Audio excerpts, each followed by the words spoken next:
جامعہ مسجد کا کانسیپٹ یہ ہے کہ ہفتے میں ایک پولیٹیکل گیدرنگ ہوگی مسلمانوں کی، جس میں مسلمانوں کے جو سیاسی معاملات ہیں ان کو آپ نے پبلکلی ڈسکس کرنا ہے۔ گلی میں 3 مسلک کی مسجدیں اور تینوں جامعہ مساجد ہیں، انہوں نے لوگوں کے چندے ہتھیار کے یہ مسجدیں بنائی ہیں۔ جمعے والے دن زیادہ لوگ آتے ہیں، زیادہ چندہ اکٹھا ہوتا ہے اور یہ ان کی سورس آف انکم ہے۔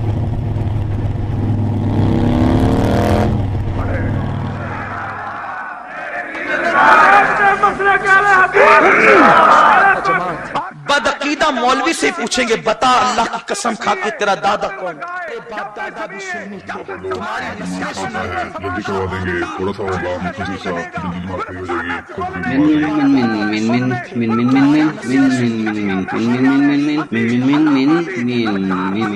گی۔ مولوی منور یہ کیا تقریر کر رہے ہو تم؟ من کرتے جا رہے ہو کہ سیاست پہ بات کرو، ملکی حالات پر بات کرو۔ یار مجھے ڈر لگتا ہے میں نہیں سیاست پہ بات کر سکتا اور میرا نالج بھی اتنا نہیں ہے۔ اچھا پھر معیشت پہ بات کر لو، کیسی تنگی جا رہی ہے، لوگ کتنی پرابلم میں ہیں یار۔ اور یار میں تو خود لوگوں سے چندہ مانگتا ہوں، میں کیسے کسی کو کوئی معیشت کی نصیحت کر سکتا ہوں یار، تم خود سوچو۔ اچھا مولوی پھر معاشرتی پرابلمس پہ بات کر لو، بے حیائی ہے، کرپشن ہے، اتنی زیادہ ایشوز ہیں جن پہ بات کرنے کی ضرورت ہے۔ نہیں یار میں نے حساب لگایا کہ میں آج بٹوانی کے نئے طریقے بتاتا ہوں کچھ۔ مجھے بتائیں جمعے کے ممبر اس لیے بنے ہوئے کہ آپ ان ممبروں کے اوپر آ کے یہ ڈسکس کریں گے کہ استنجے کے لیے ڈھیلے کتنے لینے ہیں؟ اسپیسیفکلی مسلمانوں کی پولیٹیکل گیدرنگ ہے کرنٹ افیئرز کے اوپر، اس کا تعلق ان دینی مسائل سکھانے کے ساتھ نہیں ہے۔ نبی علیہ السلام اپنے ایشوز کو ڈسکس کرتے تھے جو اس زمانے میں تھے کہ آپ نے اب جہادی مہم کہیں روانہ کرنی ہے، نیکسٹ آپ کی اسٹریٹجی کیا ہے اس دعوت کے حوالے سے، یہ مقصد تھا۔ مسجد سے السلام علیکم کر کے گھرانہ لائف سٹائل نہیں ہے آپ کا۔ صحابہ کے ٹائم میں مسجدیں سیوک سینٹر ہوتی تھی، ہمارے دیکھیں کیا حالات ہے، جماعت ہوتی ہے باہر اتنا بڑا تالا لگا دیتے اللہ کے گھر نہ آ جائے کوئی، جو پوجا پاٹ کا کام تھا ختم ہو گیا، نماز ختم، اگلی نماز پہ کھولیں گے مسجد۔ سینٹرل پلر تھا ہمارے سیوکس کا، ہمارے سیوک سینٹر مسجد ہوتی تھی، مسجد نبی سے پورا اسلام پھیلا ہے اور یہاں پہ اتنا بڑا تالا لگا ہوا ہے، مسجد میں سونا منع ہے۔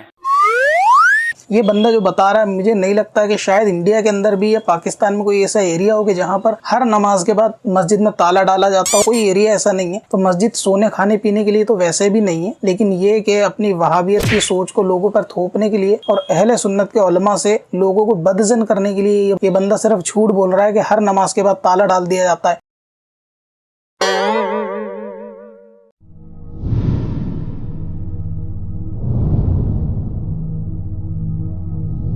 یہ پہلے اپنے مولویوں سے پوچھیں نا کہ نمازوں کی تنخواہ کیوں لیتے ہیں؟ نمازوں کی تنخواہ ڈنکے کی چوٹ پہ حرام ہے، اذان کی اجرت نہیں ہو سکتی، نماز تو ہر بندے پہ فرض ہے۔ وہ مولوی جو پڑھا رہا ہے نا، وہ اگر نہ بھی پڑھاتا، اس کو اپنی تو پڑھنی تھی نا جماعت کے ساتھ، تو وہ اگر آگے مصلی پہ چلا گیا۔ مولوی 300 سال پیچھے کھڑا ہوا ہے ہماری سوسائٹی کا، 10 سال مدرسے میں زکاتیں کھا کے وہ پلا اور رسید بک لے کے چندے اور قربانی کی کھالیں جمع کرتا رہا، اور جب یہاں سے پڑھ کے نکلا تو سوسائٹی میں پھر آگے کوئی جگہ نہیں سوائے مسجد کی امامت کی۔ پاکستان میں ہزاروں مسجدیں ہیں جس میں کوئی امام مسجد نہیں ہے جو تنخواہ لیتا ہو۔ ہمارے اٹامک انرجی کے جتنے آفیسز ہیں کسی ایک مسجد میں بھی امام مسجد نہیں ہے جس کی تنخواہ ہو، وہی لوگ جمع ہوتے ہیں ایک بندے کو آگے کر دیتے ہیں، اور الحمدللہ کوئی فرقہ واریت نہیں ہے۔ میری الحمدللہ کئی سالوں سے نماز ہے، کسی ایسے امام کے پیچھے نہیں ہے جو تنخواہ لیتا ہے، الحمدللہ۔ مولوی بگڑ جائے، یہ جب بگڑتا ہے نا پھر قرآن میں تعویلیں کرتا ہے۔ انہی کے بارے میں اقبال نے کہا تھا ولے تعویل شان در حیرت انداخ خداؤ جبرائیلو مصطفیٰ۔ کام آپ کا تھا، محلے کے لوگ آئے نماز پڑھائیں، پہلے دور میں ایسے ہوتا تھا، لوگ آئے نماز پڑھا دی۔ آپ نے یہ مولوی پروفیشن کریٹ کیوں کیا ہے؟ اسلام میں کوئی مولوی پروفیشن نہیں، ہر مسلمان کو اس قابل ہونا چاہیے کہ نماز پڑھائے۔ آپ نے ڈاکٹری پڑھی، آپ نے انجینئرنگ پڑھی، آپ خود کیوں نہیں پڑھتے دین کو؟ اپنے غریبانوں میں جھانک۔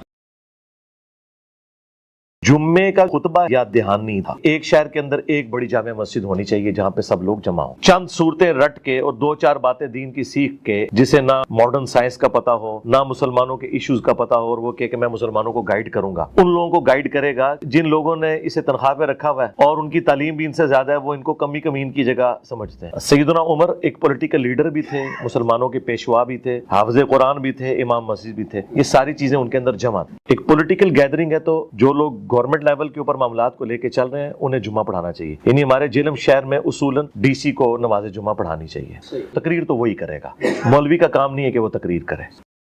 یعنی یا تو ڈی سی صاحب کو جمعہ پڑھانا پڑے گا یا پھر مولوی کو ڈی سی بننا پڑے گا، اس کے بغیر اسلام کی سربلندی کا تصور ممکن نہیں۔